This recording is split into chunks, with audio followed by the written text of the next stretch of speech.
Sabotagem russa na Polônia. Linha férrea explodida por onde passa ajuda para a Ucrânia. Devido a um ataque russo na Romênia, uma vila foi evacuada. 100 caças de última geração para a Ucrânia e defesa aérea.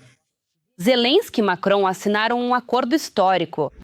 Trump preparou um novo golpe para Putin na forma de sanções. Pânico no Kremlin. Bandeiras russas em Kupiansk e uma batalha infernal em Pokrovsk.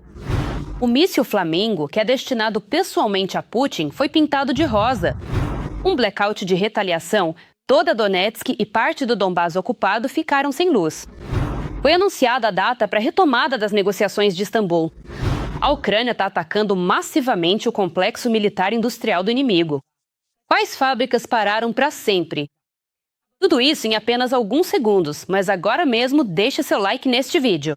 E inscreva-se no nosso canal Ucrânia Hoje para não se perder pelo YouTube.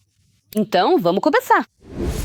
Na Polônia, sabotaram a ferrovia por onde eram enviados suprimentos de ajuda para a Ucrânia. Estamos falando de um trecho da ferrovia Varsóvia-Lublin, especificamente na região do vilarejo de Mika. O primeiro-ministro da Polônia, Donald Tusk, declarou no local dos acontecimentos que isso foi um ato de sabotagem. A explosão dos trilhos na linha Varsóvia-Lublin. Um ato de sabotagem sem precedentes, direcionado diretamente contra a segurança do Estado polonês e de seus cidadãos. Essa rota também é de importância crítica para a entrega de ajuda humanitária à Ucrânia. Como capturar os culpados, sejam eles quem forem? Bem, para encontrar o culpado, não é preciso ir muito longe. É óbvio que a sabotagem é obra da Rússia, como afirmou o chefe do Centro de Combate à Desinformação do Conselho de Segurança Nacional da Ucrânia, Andriy Kovalenko. A explosão da ferrovia na Polônia é uma atividade típica de sabotagem, pela qual, na Rússia, é responsável a Unidade Militar 29155 da direção principal do Estado-Maior das Forças Armadas da Federação Russa. Esta é uma unidade de sabotagem do Serviço Secreto Russo, responsável por realizar operações no exterior. Os países da OTAN são um dos alvos prioritários, especialmente tudo que esteja relacionado com o auxílio à Ucrânia ou com o fortalecimento das capacidades de defesa dos países da aliança. Vários ataques incendiários na Alemanha, na Polônia e em outros países são obra dos russos, disfarçados de diversas situações. Sabotagem comum. Os serviços de segurança poloneses e a promotoria estão trabalhando no local onde a linha férrea foi danificada. Segundo Tusk, no mesmo trajeto, mais próximo de Lublin, também foi detectado um dano. Na Romênia, uma vila inteira foi evacuada devido a um ataque noturno da Rússia à região de Odessa. Isso foi relatado pela Euronews. Segundo a publicação, os russos atacaram a infraestrutura energética e portuária em várias cidades da região de Odessa. Como resultado do bombardeio, vários navios foram danificados. Em particular, um navio turco pegou fogo enquanto estava na área do porto de Ismail. A embarcação transportava cerca de 4.000 toneladas de gás liquefeito. O incêndio começou.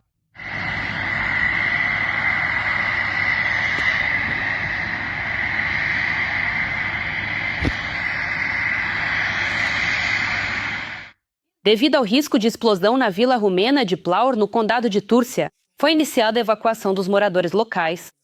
Segundo as autoridades romenas, 15 pessoas já foram evacuadas para o povoado de Chitalkoi. No local, trabalham funcionários locais do serviço de resgate e o prefeito do condado. Estão sendo avaliados cenários adicionais de resposta. Lendo os comentários dos episódios anteriores, vejo que muitos nos assistem do Cazaquistão, Moldávia, Europa e até do EU. Nós, ucranianos, somos muito gratos pelo seu apoio e temos orgulho de ter espectadores tão sensatos. Escreva também nos comentários deste episódio de onde você nos assiste e se aí apoiam nossa luta contra o Império do Mal. Sempre leio seus comentários com muito prazer. E nós seguimos em frente com o que há de mais interessante. Agora, vamos notícias da linha de frente. E, infelizmente, já faz tempo que a situação por lá só piora. Pokrovsk praticamente caiu sob o avanço dos russos. A cidade está cercada por 3 lados e a Ucrânia sofre grandes perdas. É com esse material chocante que o jornal The Sunday Times faz sua reportagem. O observador militar do Bild, Hobke, descreveu a situação com mais detalhes. Ele escreve que a Ucrânia está se aproximando de uma derrota estratégica na guerra contra a Rússia. A Rússia, no último mês, conquistou um território na Ucrânia do tamanho de Berlim, cerca de 900 km². Ele também apresenta conclusões nada animadoras em relação ao armamento e ao efetivo militar. O O envio de blindados ocidentais se torna inútil diante do crescente domínio da Rússia em sistemas de fibra óptica e outros sistemas não tripulados, onde, na verdade, o paradeiro dos supostos 17 mil homens mobilizados mensalmente permanece um mistério para a maioria dos observadores e soldados na linha de frente. Deserção e ausência temporária. A ausência no serviço muitas vezes faz com que brigadas inteiras existam apenas no papel. Rubik também afirma que, se o governo da Ucrânia ou seus parceiros ocidentais não mudarem imediatamente sua posição estratégica, a Rússia acabará vencendo esta guerra gradualmente. Nossos militares também relatam que o inimigo está avançando na região de Pokrovsk. Grupos de 3 a 5 pessoas tentam contornar Pokrovsk e penetrar na retaguarda pelo norte, tentando avançar em direção a Rovno. Os operadores de drones registram esses movimentos. 2 dessas equipes foram eliminadas nas últimas 24 horas. O inimigo está procurando nossos pilotos e outras equipes. O inimigo também avançou em Vladimirovka e perto de Sofievka. Mas, ao mesmo tempo, os russos tentam ativamente simular a captura de Kupinsk, balançando bandeiras em locais onde há pequenos grupos presentes. Isso foi relatado pela União das Forças Conjuntas. Os ocupantes também lançam bandeiras para suas unidades usando drones para criar a imagem desejada. Mas a maior parte de Kupinsk continua sob o controle das forças de defesa. E apesar de tudo, nossos conseguem resistir ao inimigo. As forças de defesa repeliram o inimigo perto de Chakovoy. Isso é confirmado pelos dados do Deep State. Mas isso ainda não é tudo. Na Rússia, surgiram drones com fibra ótica que não voam apenas 10 a 25 quilômetros, mas chegam a 50. Eles já foram avistados em Pokrovsk. E isso é uma ameaça direta para a logística e para os soldados. Foi o que informou ao Business Insider o ministro da Transformação Digital, Mikhailo Fedorov. Bobinas com cabos longos e finos, que garantem uma conexão estável com o piloto, tornando-os praticamente imunes a meios eletrônicos de combate e, consequentemente, mais perigosos em condições de batalha. Os drones com fibra óptica nos mostraram que drones imunes à guerra eletrônica realmente representam uma ameaça séria para a logística e o pessoal. Segundo Fedorov, a Ucrânia está testando tecnologias para combater esses drones. Entre os métodos estão a destruição direta, a organização de emboscadas e tentativas de cortar os cabos que mantêm o drone em voo. Em alguns trechos, as rotas de abastecimento foram cobertas com redes. E sobre o que está acontecendo na linha de frente e ao redor dela neste momento, confira em nosso resumo. Pokrovsk está por fio. Mais um pouco e, ao que tudo indica, as forças armadas da Ucrânia terão que recuar e abandonar a cidade destruída. Previsões tão desanimadoras estão sendo feitas cada vez mais por analistas militares ocidentais. Toda a complexidade da situação nesse trecho da linha de frente é reconhecida até mesmo pelo comando das Forças Armadas da Ucrânia. No entanto, por enquanto, não se fala em entregar a cidade. Nossos soldados continuam sistematicamente expulsando o ocupante entrincheirado nos prédios residenciais. Lá, o inimigo tenta desesperadamente organizar pontos de apoio. A situação dentro da própria cidade também não é fácil. Os combates são intermitentes, então vamos limpando tanto casas isoladas quanto ruas específicas. O inimigo, em algumas situações, especialmente as forças especiais, consegue infiltrar-se em certos pontos, arma emboscadas e, consequentemente, tenta ajustar o fogo, tanto de drones quanto de artilharia contra as nossas posições.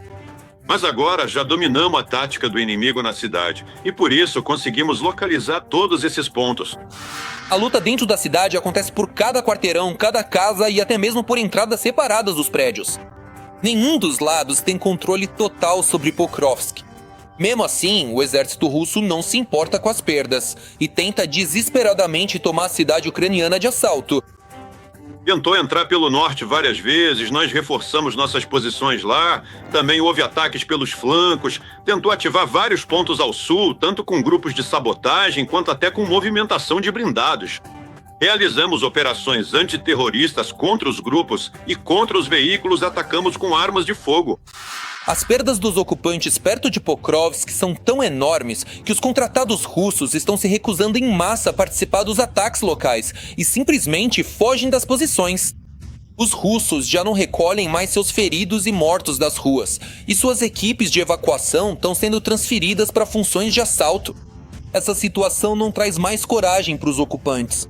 Por último, como relatam nossos partisãs, eles estão abandonando seus postos quase em grupos inteiros, destruindo antecipadamente seus próprios equipamentos. Agentes relatam o desaparecimento ou deserção de vários de seus colegas de serviço após uma série de ataques precisos das forças de defesa da Ucrânia contra as posições das tropas russas nos arredores de Pokrovsk. Foram atingidos postos de comando, locais de estacionamento de equipamentos e unidade de drones. Alguns militares russos relacionam a deserção dos militares russos com os ataques às posições das Forças Armadas da Federação Russa. Alguns acham que esses militares estavam diretamente envolvidos nisso. Aqueles poucos desesperados que, por tolice, decidem permanecer nas posições perto de Pokrovsk aguardam uma morte dolorosa e faminta. E tudo isso porque as forças de defesa finalmente cortaram a principal rota logística de abastecimento de provisões e munições para os ocupantes. Na estrada pela qual os russos conseguiam transportar parte do equipamento leve para a cidade, foram realizados pelo menos 2 ataques aéreos, após os quais o inimigo ficou sem rota de abastecimento. Agora, os ocupantes só conseguem chegar às suas posições a pé. E mesmo assim, isso só é possível para pouquíssimos graças ao intenso fogo das Forças Armadas da Ucrânia. Os soldados russos, recentemente, recorrem a todo tipo de artimanha só para não serem detectados pelos drones ucranianos. Uma das mais novas inovações sem análogos do Kremlin são essas armaduras. Nossos defensores já as apelidaram de latas de conserva. Elas não tornam os ocupantes menos visíveis. E na verdade são abertas por drones FPV do mesmo jeito que se abre uma lata de conserva. Não importa em que canto o ocupante tente se esconder, nossos operadores de drone vão encontrá-lo até lá. Uma prova clara disso está agora mesmo na sua tela. O tubo de concreto e o feixe de feno atrás dos quais o soldado russo se escondia não salvaram o ocupante. É preciso reconhecer o mérito dos pilotos ucranianos. A cada vez, eles conseguem se infiltrar nas posições mais protegidas pelos ocupantes e atingir com precisão o equipamento inimigo. Chega ao ponto de nossos drones FPV começarem a entrar diretamente nos abrigos russos. Quando um desses FPVs entra em um bunker ou em um depósito de munição, os ocupantes simplesmente não têm chance de sobreviver. E a melhor prova disso são as estatísticas recentes das Forças Armadas da Ucrânia. Nas últimas 24 horas, o exército do país agressor perdeu cerca de 1.000 soldados. As perdas totais dos ocupantes desde o início da guerra em grande escala já ultrapassaram 1.158.000 pessoas. As Forças Armadas da Ucrânia já destruíram 11.350 tanques do Kremlin, mais de 23.500 veículos blindados de combate, quase 35.000 sistemas de artilharia e 1.541 lançadores múltiplos de foguetes. Não me canso de admirar a coragem e o heroísmo dos soldados ucranianos. Eles mantêm a linha de frente e enfrentam uma enorme horda que os superam em número de forma significativa. Por isso, peço que apoiem as Forças Armadas da Ucrânia. E se não tiverem a possibilidade de ajudar financeiramente, escrevam palavras de apoio para eles nos comentários. Eu sei que eles estão nos assistindo. E agora, vamos para a sua e a minha sessão favorita. Na noite passada, houve uma grande explosão em Oriol, na Rússia. Drones atacaram a usina termoelétrica de novo, e não foi a primeira vez. Você consegue ver? O que tem aí? Não está claro como essa fumaça veio de algum lugar. Estas são fotos tiradas da cidade de Donetsk, que está sob ocupação. Esta cidade e outras sob o controle dos ocupantes na área ficaram sem energia após um ataque de drone a uma subestação. Toda a cidade de Donetsk está sem energia elétrica. E Makievka, Guardeica. Não abusa em lugar nenhum. Este já é o momento para o lançamento dos nossos drones a jato Bars. À noite, eles atacaram uma refinaria de petróleo na região de Samara e um depósito de drones da Rubicon. O Estado-Maior apresentou seu relatório.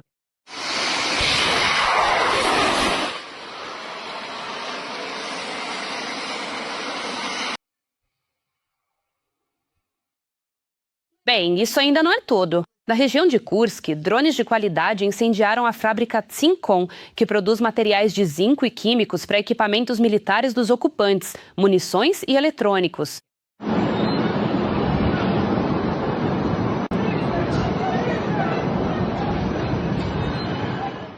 Desejo mais noites de fogo para vocês, vizinhos. Deixe seu like se concorda. Donetsk, ocupada sem água, é, sem exagero, um problema muito sério para a região. Enquanto os moradores da cidade fazem suas necessidades em sacolas e coletam água da chuva, as autoridades de ocupação, em vez de resolverem a catástrofe humanitária, planejam desenvolver o turismo militar. Uma idiotice. Os planos de implementar o conceito de turismo militar foram anunciados pelo vice-primeiro-ministro da DNR, Kirill Makarov. Eles decidiram investir nessa área tão necessária por um motivo bem simples. Segundo eles, a República representa uma associação de locais de glória militar.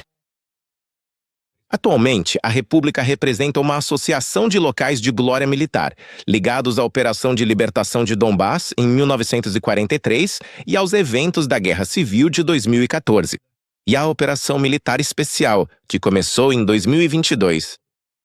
Esses são pontos-chave que podem atrair turistas. Nós criamos uma grande equipe interdepartamental para o turismo em geral, dentro da qual começamos a trabalhar. No território da República está sendo implementado o Projeto Nacional Turismo e Hospitalidade. Só fico curioso de que turistas estamos falando se os ocupantes não conseguem cuidar nem das necessidades básicas dos moradores da região? Ou será que vão entregar saquinhos para os turistas na entrada? As fezes. Novos sistemas de defesa aérea e aviões serão fornecidos à Ucrânia pela França. Isso foi acordado em Paris entre o presidente ucraniano Zelensky e seu colega francês Macron. Os dois líderes assinaram um acordo histórico. Estamos falando de 100 caças Rafale. Eles são capazes de realizar uma ampla gama de missões de combate, desde conquistar superioridade aérea e interceptação até ataques a alvos terrestres e marítimos, realização de reconhecimento e dissuasão nuclear. Atualmente, Zelensky continua sua visita oficial pelos países da Europa, então esperamos que essas não sejam as últimas boas notícias vindas dos nossos parceiros. Enquanto isso, os EUA estão preparando sanções contra países que fazem negócios com a Rússia. Foi sobre isso, aliás, que o próprio presidente dos Estados Unidos, Donald Trump, falou. Os republicanos estão apresentando um projeto de lei que prevê sanções muito rigorosas e assim por diante contra qualquer país que faça negócios com a Rússia. Donald Trump, presidente dos EUA. O projeto de lei permitirá que Trump imponha tarifas de até 500% sobre importações de países que compram recursos energéticos russos. Isso, na verdade, diz respeito aos grandes consumidores de recursos energéticos russos, como a China e a Índia. E Trump acrescentou que eles podem incluir o Irã nessa lista de sanções. Já falamos várias vezes sobre como o chefe da Chechênia, Ramzan Kadyrov, distribui cargos públicos para seus parentes sem nenhum critério. Estamos falando de mais de 95 parentes em cargos-chave. Mas se você achava que só o Kadyrov tinha transformado o serviço público em um negócio de família, está enganado. Segundo a apuração do portal Projeto, 76% dos altos funcionários públicos da Rússia têm parentes no poder. 86% dos membros do Conselho da Federação, 84 deputados da Duma Estatal, 74% dos agentes de segurança e juízes, 69% dos governadores e 61% dos funcionários do governo têm parentes no serviço público. Ao analisar a biografia de 1.000 funcionários públicos, os jornalistas do projeto encontraram uma verdadeira dinastia do poder. A maior, sem dúvida, é a família Kadyrov. Adivinha quem fica em primeiro lugar se tirarmos os Kadyrov dessa equação? Atualmente, existem no país 25 dinastias em que pelo menos 10 membros da mesma família trabalham simultaneamente em órgãos do governo. Aqui está a lista das maiores dinastias que não são originárias do Cáucaso. Sim, isso mesmo. Em primeiro lugar nessa lista está a família do próprio presidente da Rússia, Vladimir Putin. Não vamos parar para falar de cada uma delas. Hoje vamos falar sobre famílias que ganham dinheiro em um dos principais cofres da Rússia, a Gazprom. Aqui, claro, não são 10 parentes por pessoa, mas as estatísticas são bem reveladoras. Todos os membros do conselho da Gazprom arranjaram cargos públicos para seus parentes. Todos os 14 membros do conselho da Gazprom têm parentes que trabalham ou já trabalharam no serviço público ou em negócios ligados ao Estado. A esmagadora maioria deles, 12 membros do conselho, têm parentes que em algum momento trabalharam nas estruturas da companhia de gás. O recordista em número de parentes que atualmente trabalham nas estruturas da Gazprom é Oleg Aksyutin, vice-presidente do conselho da Gazprom. Lado a lado com o chefe da família trabalham a esposa, a filha, o filho e a nora de Aksyutin. Em diferentes momentos, 5 membros da família do presidente do conselho da Gazprom, Alexei Miller, também ocuparam cargos públicos. Mas quem tem mais parentes em cargos públicos e em estruturas estatais é o vice-presidente do Conselho da Gazprom, Mikhail Putin, primo de segundo grau de Vladimir Putin. 23 parentes de Mikhail Putin, sem contar o tio do presidente, trabalharam ou trabalham em cargos públicos bem remunerados.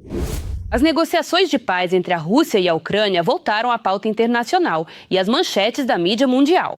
O governo da Turquia voltou a falar sobre a necessidade dessas negociações, considerando o papel extremamente importante de Istambul no processo de paz e a considerável influência do presidente Erdogan sobre o ditador Putin. Tais declarações soam muito promissoras. Recep Erdogan vai novamente colocar Ucrânia e Rússia à mesa de negociações. Na opinião do ministro das Relações Exteriores da Turquia, Hakan Fidan, as negociações entre as partes em conflito são inevitáveis e o único local aceitável para ambos os países é Istambul.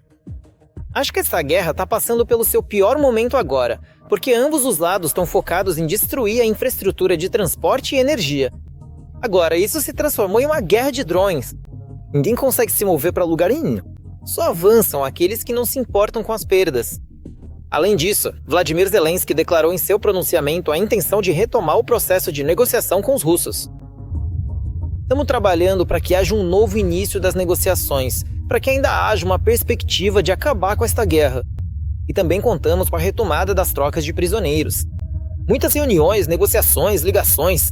Agora, tudo isso é por esse objetivo. O primeiro passo positivo no caminho para possíveis negociações foram os acordos mediados pela Turquia e pelos Emirados Árabes Unidos sobre uma troca em larga escala de prisioneiros. Segundo o secretário do Conselho de Segurança Nacional e Defesa da Ucrânia, Rustem Umerov, trata-se da libertação de 1.200 ucranianos. Donald Trump também espera pelo fim rápido da guerra. O presidente do ZEWA acredita que as sanções impostas contra os russos motivam o agressor a fazer concessões. Companhias petrolíferas. Espero que isso aconteça em breve. A Índia sofre uma enorme pressão devido às suas compras de petróleo russo. E graças a isso eles têm dinheiro para a guerra. Então acho que isso vai acabar em breve. Durante as negociações em Istambul na primavera-verão de 2025, Moscou não mudou suas exigências anteriores e irrealistas a Kiev, incluindo a desnazificação e desmilitarização da Ucrânia. Eles conhecem muito bem a nossa posição, eles realmente têm pleno conhecimento disso. Como já disse anteriormente, a nossa posição está claramente registrada no papel, mas nenhum segredo para ninguém. Todos sabem exatamente qual é a nossa postura, pois ela foi comunicada de forma transparente e aberta. Ela foi anunciada pelo presidente Putin em junho de 2024, quando ele discursou no Ministério das Relações Exteriores. A intenção de Moscou só pode ser avaliada por suas ações, e ela deixou claro o que quer. Ela quer o restante da região de Donetsk, e, obviamente, a Ucrânia não vai concordar com isso. Agora vemos que a Rússia continua lançando ataques de longo alcance no território da Ucrânia, para, obviamente, destruir seu sistema de energia e, digamos, desmoralizar o país. Por um lado, o Kremlin não quer parar as ações militares para negociações. Por outro lado, a Rússia está cada vez mais pressionada pelas novas sanções impostas contra as gigantes do petróleo Lukoil e Rosneft, pelos ataques de drones e mísseis ucranianos às refinarias e portos, além da relutância de Putin em perder o diálogo com Trump. Os russos estão tentando agora, de alguma forma, abalar esse gelo diplomático, quebrá-lo de diferentes maneiras. E, digamos assim, tanto formalmente na diplomacia quanto informalmente. Eles estão trabalhando agora com o G7. Pelos canais de comunicação, eles tentaram, muito provavelmente, retomar novamente o processo de negociações de Istambul. Mas, de qualquer forma, os russos não estão prontos para aceitar o ultimato de Trump. E o ultimato de Trump é muito simples. Qualquer negociação política só começará quando as hostilidades pararem. Enquanto isso, na realidade, ou seja, no campo de batalha, os ocupantes russos só aumentam a atividade e a intensidade das ações de assalto, continuando a avançar no Donbás e na direção de Zaporíjia. As Forças Armadas conseguiram destruir componentes essenciais da defesa antiaérea do país agressor em Novorossiysk. Vamos contar sobre isso e outros ataques aéreos mais eficazes contra a infraestrutura militar e de combustível da Rússia. E como esses ataques bem-sucedidos minam a capacidade de combate do exército de Putin.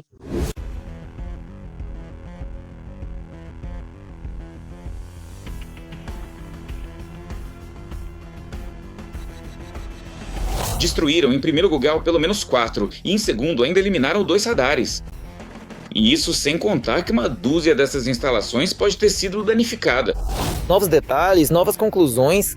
Acontece que o ataque a Novorossiysk na noite de 14 de novembro marcou não apenas o colapso do fornecimento de petróleo russo, mas também foi o golpe mais poderoso contra os sistemas de defesa aérea da Rússia em toda a guerra. A Ucrânia realizou um dos ataques mais devastadores contra a defesa aérea russa. Ela destruiu de uma vez 4 lançadores S-400 e 2 radares dessa bateria. Sobre isso, com referência a fontes do SBU, a mídia ucraniana informou na véspera. Assim, ficou sabido que 4 lançadores S-400 Triunfo foram completamente destruídos. Eles estavam localizados no território da unidade militar do Regimento Kuban, portador da Ordem da Bandeira Vermelha. No total, havia 12 desses lançadores no local. O Serviço de Segurança acredita que também foi possível atingir parcialmente os demais. Portanto, toda a divisão foi colocada fora de combate. Se algo for negligenciado nesse sentido, no momento em que esses lançadores precisarem operar, pode ocorrer uma situação de emergência, que pode novamente levar à detonação desse lançador ou ao fato de o míssil voar de forma errada. Contudo, nesse caso, as consequências podem ser muito diversas se algum problema aparentemente pequeno passar despercebido. Ou seja, em geral, toda essa base pode agora ser descartada neste ponto. Ao mesmo tempo, 2 localizadores caros desses mesmos sistemas de detecção de ameaças aéreas de longo alcance foram destruídos, assim como o radar de mira que, de fato, guiava esses mesmos sistemas. S-400. Além disso, mesmo prejuízos multimilionários não são o principal problema aqui. Mais importante ainda, os russos agora simplesmente não têm nada para substituir o equipamento perdido. Bem, embora os lançadores possam ser substituídos de alguma forma, o radar é muito difícil de substituir, como você sabe. Porque cada radar é um instrumento de alta tecnologia, cuja montagem sob sanções é muito difícil, demorada e cara. Aqui eram 2 radares ao mesmo tempo, e ambos desempenhavam funções específicas dentro de uma determinada bateria, ou seja, a bateria foi desmantelada. Agora ela precisa encontrar um novo radar, ou seja, os olhos, sem os quais a defesa antiaérea fica inoperante. Ainda não está claro com que exatamente nossas forças de defesa atacaram Novorossiysk. Provavelmente foi o SBU que operou os drones. No entanto, várias agências de inteligência ucranianas participaram do ataque ao mesmo tempo. Por isso, os analistas concordam que o ataque foi combinado. Só precisa fazer um pedido à noite. Qual seria esse desejo à la Novorossiysk? Viu? Os desejos têm esse poder de se realizar. Então, esse é o cardápio das forças de defesa. Sempre agrada. Mas falando sério, quando falamos sobre a sistematicidade desses ataques, é tão sistemático que acontece 2 ou 3 vezes seguidas. Vale também destacar que a destruição de equipamentos militares e da infraestrutura portuária em Novorossiysk é apenas o ápice de toda a operação, para a qual houve uma preparação cuidadosa e no caminho ainda foram destruídos muitos outros alvos russos. Para chegar até Novorossiysk, foi preciso agir antes na Crimeia. Literalmente na véspera, houve ataques em Feodósia, incluindo também o terminal de petróleo de Feodósia. O aerodrômico Mert de Feodósia também foi atingido, assim como a defesa antiaérea do distrito de Feodósia, o que permitiu que nossos operadores de mísseis e drones alcançassem Novorossiysk. Este é um alvo muito valioso. Ao mesmo tempo, as mesmas fontes do SBU acrescentam que, enquanto em Novorossiysk praticamente uma divisão inteira de defesa antiaérea está fora de operação, há um enorme buraco na defesa russa, do qual, sem dúvida, drones e mísseis ucranianos vão se aproveitar. Engenheiros tchecos da Five Point criaram um míssil balístico simbólico para ajudar a Ucrânia. Os engenheiros pintaram na fuselagem do míssil de cruzeiro Flamingo a imagem de um flamingo rosa e a inscrição Dana 1. O próprio míssil foi adquirido com recursos arrecadados pela iniciativa Presente para Putin. O valor total foi de cerca de $500 milhão. O dinheiro para o míssil foi arrecadado em